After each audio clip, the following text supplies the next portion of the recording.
Hey, Jody here, the quick review of the 8 sets button pins for jeans. My washing machine ate the button off of these boyfriend jeans, so I am going to replace them. I think I'll go with this one and I'll show you how I do it and what it looks like.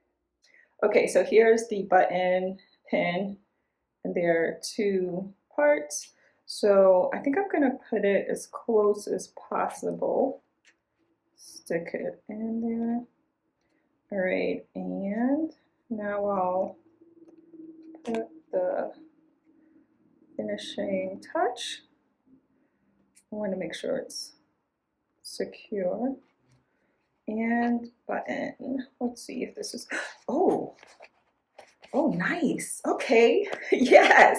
All right. That was my quick review of these button pins for jeans. This is exactly what I wanted. If you're in the market for button pins for jeans, I highly recommend this 8 set.